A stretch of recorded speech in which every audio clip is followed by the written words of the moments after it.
তোমার বাড়িতে কটা দিন আমি থাকতে পারি? দেখ নেবু মা, তোকে একটা কথা আমি পরিষ্কার জানিয়ে দিই, আমি চাই না যে তুই আমাদের বাড়িতে যাস। আমি তোমার দিদির ঝক্কি নিতে পারবো না। তোমার নিতে হলে তুমি নাও, আমি বাপের বাড়ি চলে যাবো।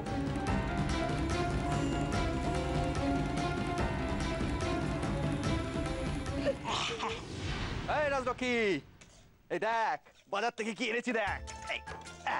কি এনেছেন সেজে জেঠু? আরে দেখ না, নিজে চোখেই দেখ না, এই দেখ মাছ। চিংড়ি মাছ। এখন এখন কি রে? ও তুই ভাবছিস এখন বসে বসে তোকে মাছগুলো ছাড়াতে হবে, তাই তো? কিচ্ছু তোকে করতে হবে না, যা করা সব আমি করব, আমি এই ব্যাপারে এক্সপার্ট। সেজে জেঠু আমি ছাড়িয়ে দেবো। আরে না রে না, তোরও তো জানা দরকার যে তোর এই জেঠু কি কি কাজ একেবারে এরকম ভাবে করে, এরকম ভাবে। তুই এক কাজ কর তো, তুই একটা থালা দে আর বাটি দে আর বটিটা দে, দে দে দে।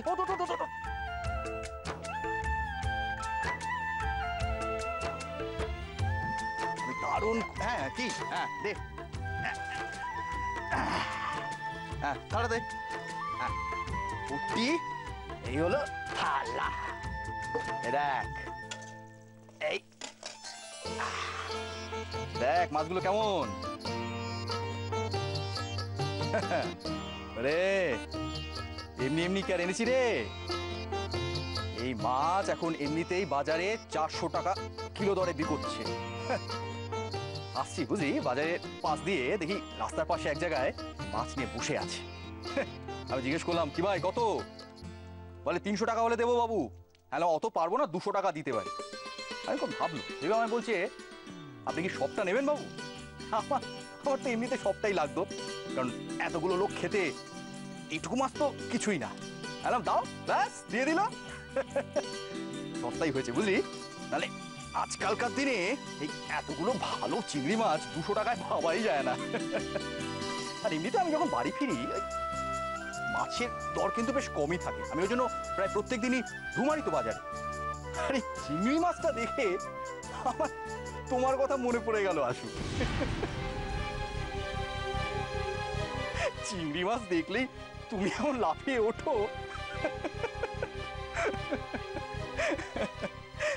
না আমার পুরোটা হয়ে গেছে আসু।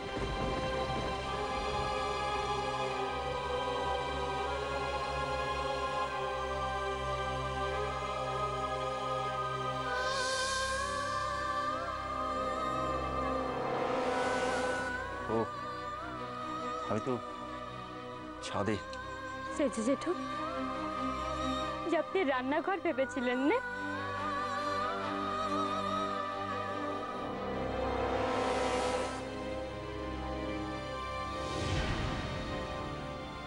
সেজে জেঠু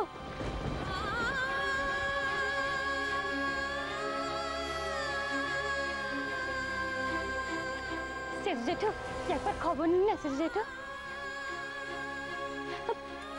আমি যদি বলি তাও না। রাজলক্ষ্মী, আমরা কি ওদের তাড়িয়ে দিইনি রাজলক্ষ্মী? ওরা জেদ করে এই বাড়ি ছেড়ে চলে গেছে। ওরা ভেবেছিল এভাবে গেলেই বোধহয় ওদের সেধে আমরা নিয়ে আসবো। সেজে জেঠু আপনার খারাপ লাগছে না? কষ্ট হচ্ছে না আপনার? না। চিন্তাও হচ্ছে না? না। কিন্তু কিন্তু আমার তো চিন্তা হচ্ছে না। আমার জন্যই আপনি খবর নিন। আচ্ছা সেজে চাম্মা কোথায় যেতে পারে আপনি জানেন? আর আশু গেলে একমাত্র ওর দিদির বাড়িতে যেতে পারে। একবার ফোন করে দেখুন না পৌঁছেছে কিনা। হ্যাঁ আমার জন্য ফোন।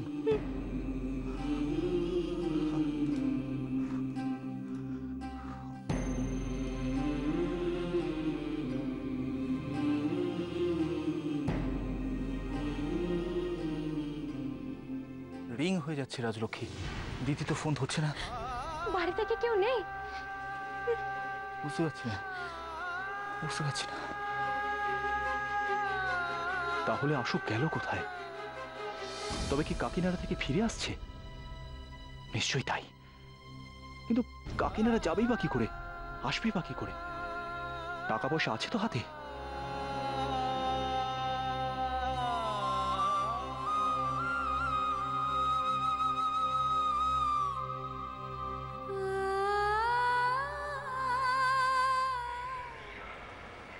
আসুন আমার সঙ্গে।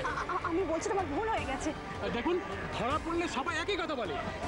টিকিট না কেটে ট্রেনে উঠেছিলেন কেন? না ট্রেনে ওঠার সময় মনে ছিল না? না, আসলে উপায় ছিল না, আমি না টাকার ব্যাগটা ফেলে রেখে চলে এসেছি। ওসব ফালতু কথা ছাড়ুন, আসুন আমার সঙ্গে। কোথায় যাব? সেটা গেলেই জানতে পারবেন। আসুন। কি হলো? আসুন আসুন, আরে আসুন, বসুন। একা বসবো? ভয় কিসের? ভয় পাওয়ার কোনো কারণ নেই, সঙ্গী পেয়ে যাবেন। আপনার মতো বিনা টিকিটে যাত্রী অনেক রয়েছে। আরে নিন বসুন, কেউ দাঁড়িয়ে রইলেন কেন?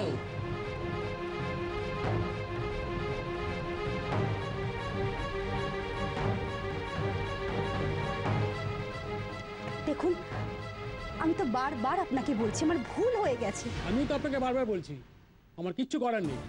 হয় ফাইন দিন, আর নয়। ফাইন? ফাইন কোত্থেকে দেবো? আমার কাছে টাকা থাকলে কি আমি টিকিট কাটতাম না? আর তাছাড়া আমাকে দেখে কি আপনার সেরকম মনে হচ্ছে? দেখুন, আমরা টিকিট চেকার, মুখ দেখি না, টিকিট দেখি। এসো এসো, বসো এখানে, বসো, তুমিও চলো, বসো। ওই যে আপনার সঙ্গীরা এসে গেছে। আমাকে এদের সাথে থাকতে হবে? হ্যাঁ, কর্ম যখন এক তখন ফল একই হবে, ভাবেন না। আজকে রাতটা কোনোভাবে কাটিয়ে দিন, ছুটির দিন তো, কিচ্ছু করার নেই। তুই ভাগ্য ভালো যে লকআপে ঢোকায়নি। আজকে রাতে আমাকে এখানে থাকতে হবে? হ্যাঁ, কাল কোর্ট খুললে কোর্টে চালান করে দেবো।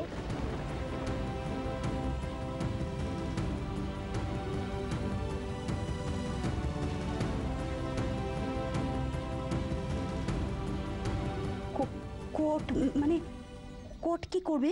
জেলে পাঠিয়ে দেবে।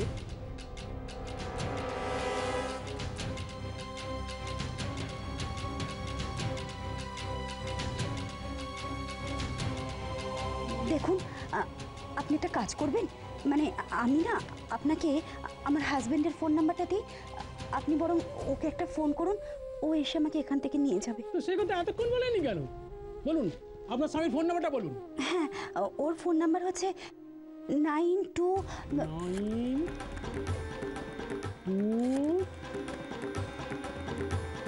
কি হলো? আরে বলুন। না থাক, ওকে ফোন করতে হবে না। আপনি তো আচ্ছা মহিলা, তখন তো সমস্ত করছেন। ঠাকুর এনে করে যত সব। না না না, আমি ওর কাছে সাহায্য চাইবো না, কিছুতেই না, তাতে আবার যা হবে হোক। দেখে তো বেশ ভদ্রবাড়ি বউ বলে মনে হচ্ছে, তাই এমন অবস্থা কেন? স্বামী খেদিয়ে দিয়েছে বুঝি? নাকি ভদ্র সেজে পকেট মারতে বেরিয়েছে?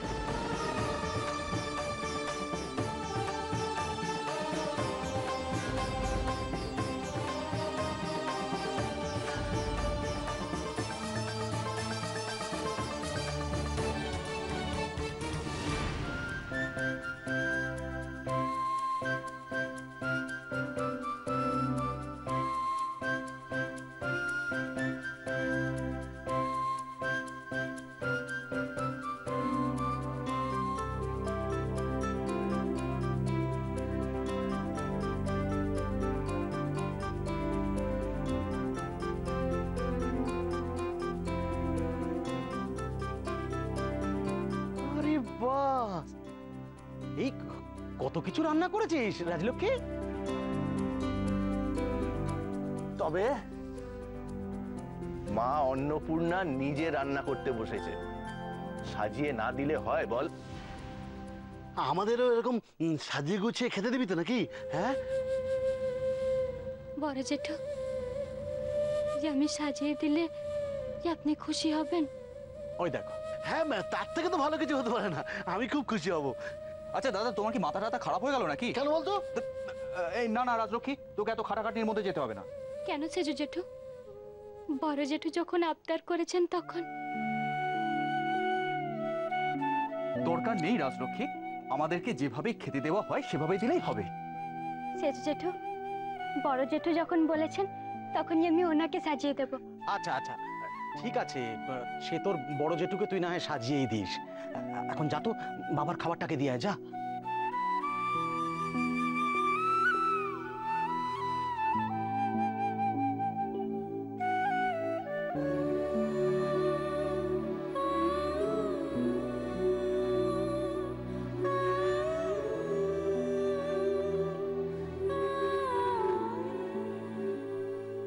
ব্যাপারটা কি বলতো? আরে কি বল? মুখটা দেখলি না মেজদা? হ্যাঁ, মনটা খারাপ আসলে, বুঝলি। মুখে যতই হাসার চেষ্টা করুক, আমাদের বউদের এইভাবে চলে যাওয়াটা না ও ঠিক মেনে নিতে পারছে না। দুঃখটা কি জানিস? এই মেয়েটাকে এই নীলিমা চিনতে পারলো না। শুধু নীলিমা কেন, কেউই তো চিনতে পারলো না। আচ্ছা, এখন এইসব আলোচনা বাদ দে না। চল চল, আমরা খেতে বসে যাই। চল, ওই ব্যবস্থা করতো। ধর ধর, চল। কি বসবো কিসে? ওই তো এর মধ্যে আছে, দাঁড়াও দেখি। দেখ বিশু, পাকা পোনা ওওয়ালা রাঁধবক্ষণ। আর দেখ, এই হচ্ছে মাংস মুরগি। তোর মেশোকে পাতলা করে স্টু করে দেব। হ্যাঁ, কেমন? আর একটা জিনিস এনেছি, এই যে পায়েস রাঁধবো, বুঝেছিস? হ্যাঁ, এই যে কাজু কিশমিশও আছে, বুঝেছিস? এগুলো একটু নিয়ে যা না মা, তুই তো খুব ভালো রান্না করিস। তোর মেশো তো প্রায়ই বলে কতদিন বিশুর হাতে রান্না খায়নি। কি গো, বলো না? হ্যাঁ, বলি তো মাঝে মাঝেই। তো বলো না। মাঝে মাঝেই বলে, দুঃখ করে কতদিন বিশুর হাতে রান্না খায়নি। আজ তোমার সে দুঃখ ঘুচবে গো, বুঝেছো? বিশু সব রান্না করবে, আমি খালি পায়েসটা রাখবো। বিশু, শোন না মা, তুই এগুলো সব রান্নাঘরে নিয়ে যা তো। দাও। আমার মুখ কালো করে আছিস কেন? আরে বাবা, চুরি তোর বিক্রি করিনি, বন্ধক রেখেছি, মাত্র 3000 টাকা। কিন্তু তুমি যে বললে 1000 টাকা নেবে। শোনো কথা, কতদিন পরে এসেছিস, একটু ভালো মন্দ খাওয়াতে হবে না? হ্যাঁ, আমাকে আমাকে একটু দেবে তো? দেবো রে বাবা, দেবো। বড্ড নোলা হয়েছে তোর মেশোর, নিয়ে যা না মাই।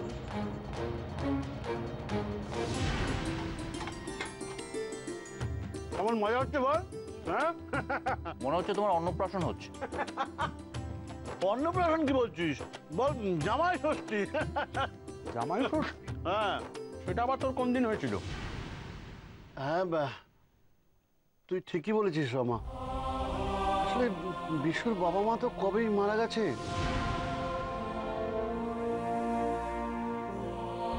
আর বিশুর বাপের বাড়ি বলেও কিছু নেই। বর্দা, তাই জামাই ষষ্ঠী কি করে হবে বল? থাক না, এসব কথা এখন কেন হচ্ছে বলতো? ভাববেন না মেজো জেঠু যে আমি কষ্ট পাচ্ছি না।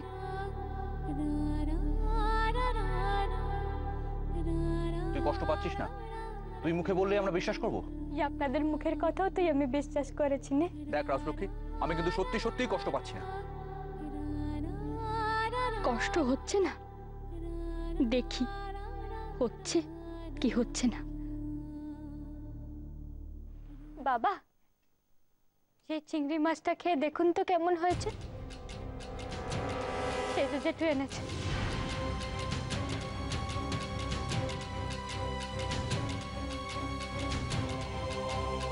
চিংড়ি মাছ? দেখি দেখি।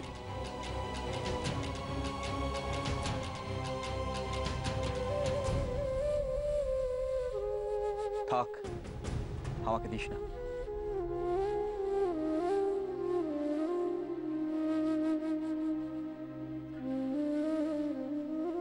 কেন আদি, তুই চিংড়ি মাছ খাস না? দাদা, চিংড়ি খেলে আমার অ্যালার্জি হয়।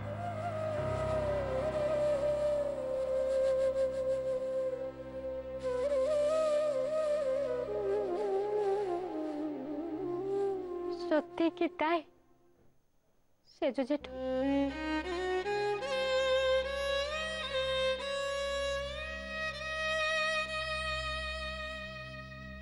থাক না ছাড় না এইসব কথা।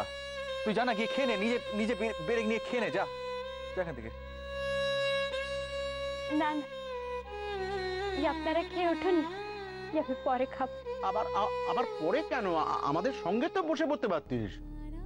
না না, আপনাদের হয়ে যাক না, তারপর।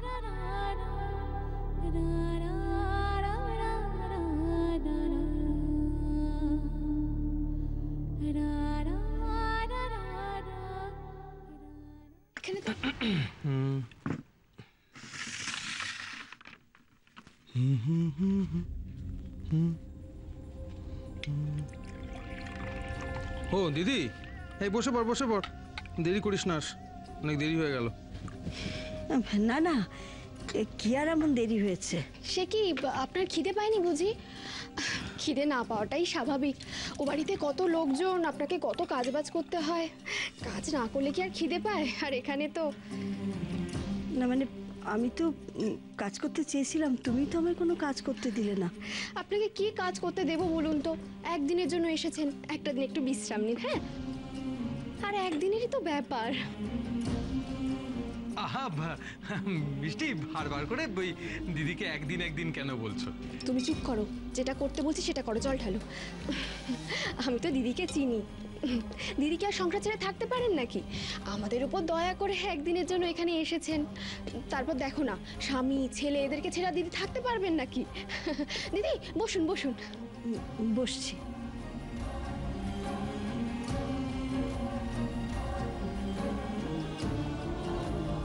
নিশ্চয়ই ভাইটি ওটা আমার জন্য নিয়ে এসেছে, জানে যে আমি মুড়ো খেতে ভালোবাসি।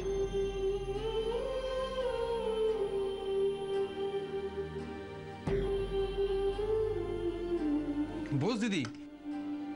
হ্যাঁ হ্যাঁ, বসি।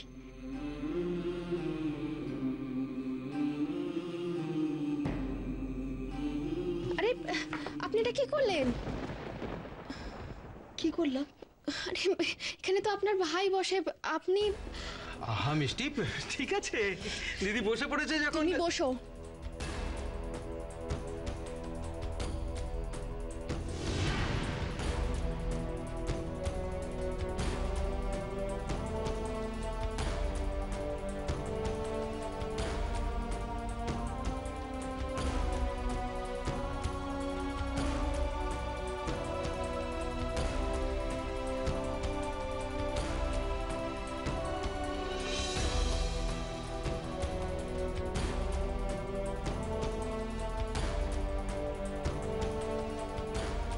নিন, শুরু করুন।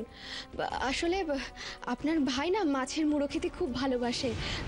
মাছের মুড়ো দেখলেই না জিভটা কিরকম লক লক করে, জানেন? আপনারই তো ভাই। আসলে আপনি ওর সামনে মাছের মুড়ো দিয়ে ভাত খাবেন, ওর তো শরীর খারাপ করবে, তাই মাছের মুড়োটা ওকে দিয়ে দিলাম। আপনি খেয়ে নিন। ভালোই করেছো। মানে কি বলতো দিদি, মানে ওই মুড়োটা খেতে তো আমি খুব ভালোবাসি, তুই তো জানিসই। হ্যাঁ, আর ওই বাজারে গেলেই মুড়োটা নিয়ে আসি আর ও আমার জন্য তুলে রাখে।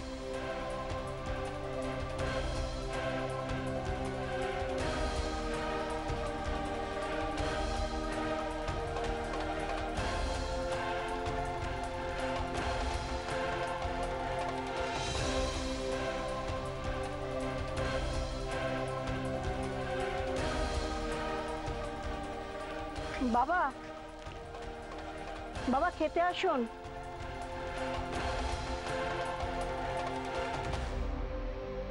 বাবা আসছি। ও আচ্ছা আচ্ছা, বসুন। বেশ। আরে বাবা, এত বড় মাছের মুড়ো!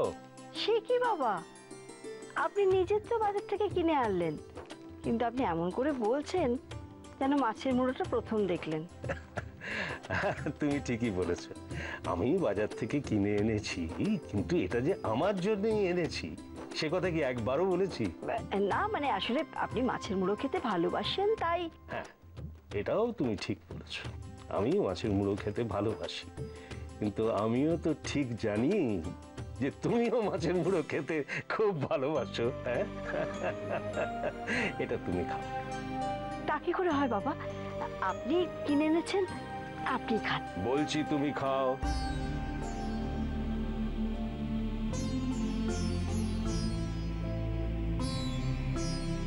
না, আমি খাবো না। না, আমি খাবো না। হ্যাঁ, আপনি মাছটা খাবেন না? ঠিক আছে, মাছটা না হয় নাইবা খেলেন, আপনাকে বরং একটু ডাল দেই। হ্যাঁ, না, আমি খাবো না। ও, ডালও খাবেন না? তাহলে একটু ভাজা দিয়ে খান। হ্যাঁ, না, আমার শরীরটা ভাল লাগছে না, আমি খাবো না।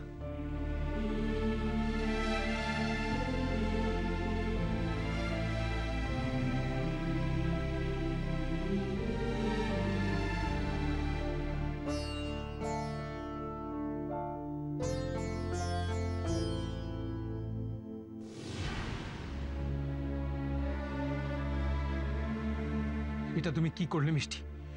দিদি খাবে না বললো, আর মাছটা তুমি চুপ করো তো। বাড়িতে আসা অযাচিত অতিথিদের তাড়াতে হলে না এমনটাই করতে হয়। এমন আচরণই হলো তার মুখ্য মৌসত। নাও খাও। আমার ভাইটুর থেকেও কি আমার শ্বশুরমশাই আমায় বেশি ভালোবাসেন?